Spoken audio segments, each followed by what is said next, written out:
విష్ణువు హిందూ మతంలో త్రిమూర్తులలో ఒకరు. విష్ణువును కొలిచే వారిని వైష్ణవులు అని అంటూ ఉంటారు. ఒక్కో దేవతకు ఒక్కో విధమైన ఆయుధాల ఉంటాయి. ఈ ఆయుధాలలో ఆయా దేవతల శక్తులు నిక్షిప్తం అయి ఉంటాయి.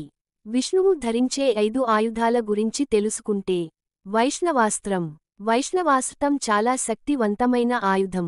దీన్ని స్వయంగా విష్ణువు సృష్టించాడని చెబుతారు. దీనికి నారాయణాస్త్రంతో సమానంగా శక్తి ఉంటుందని చెబుతారు. ఈ అస్త్రాన్ని కేవలం విష్ణువు మాత్రమే నియంత్రించగలడట. ఇది చాలా వేగంగా కదిలే ఆయుధం.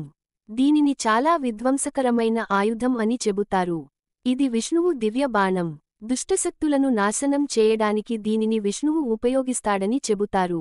నారాయణాస్త్రం. నారాయణాస్త్రం అనేది విష్ణువు సత్యయుగంలో సృష్టించిన విధ్వంసకర ఆయుధం. ఈ నారాయణాస్త్రం విశిష్టత ఏమిటంటే, ఈ అస్త్రం విడుదలైన వెంటనే వేలాది అగ్నిబాణాలు ఉత్పత్తి అవుతాయి.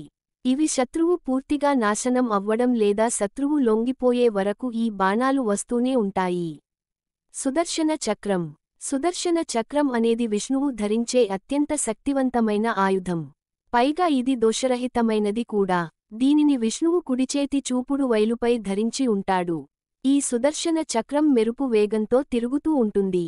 లక్ష్యాన్ని చేరుకోవడానికి ఏదైనా అడ్డంకి ఉంటే ఆ అడ్డంకిని ఇది ఛేదిస్తుంది. చెడును నాశనం చేయడానికి శ్రీకృష్ణుడు కూడా సుదర్శన చక్రం ఉపయోగించాడు. సారంగ విల్లు. సారంగ విల్లును విష్ణువు మాత్రమే కాకుండా విష్ణువు అవతారాలు అయిన శ్రీరాముడు, పరశురాముడు, శ్రీకృష్ణుడు కూడా ధరించారు, ఉపయోగించారు. ఈ సారంగ విల్లును విశ్వకర్మ సృష్టించాడు. ఇది చాలా దివ్యమైనది. ఈ విల్లు నుండి విడుదల అయ్యే బాణాలు ఏ లక్ష్యాన్ని అయినా ఛేదించగలవు. కౌమోదకీ గదం. ద్వాపర యుగంలో విష్ణుమూర్తి అవతారం అయిన శ్రీకృష్ణుడు వరుణదేవుడి నుండి కౌమోదకీ గదను అందుకున్నాడు. విష్ణువు ఈ ఆయుధాన్ని తన ఎడమ చేతిలో ధరిస్తాడు. విష్ణువు దివ్య గద ఇది. ఇది జ్ఞానం, శ్రేయస్సుకు చిహ్నంగా పరిగణించబడుతుంది. దీన్ని ప్రయోగిస్తే జరిగే దాడి చాలా వినాశకానికి దారి తీస్తుంది. శత్రువును, దుష్ణశక్తిని తక్షణమే నాశనం చేయగల సామర్థ్యాన్ని కలిగి ఉంటుంది. ఈ వీడియో మీకు నచ్చినట్లయితే లైక్ చేసి షేర్ చేసి సబ్స్క్రైబ్ చేసుకోగలరు. జై శ్రీరామ్.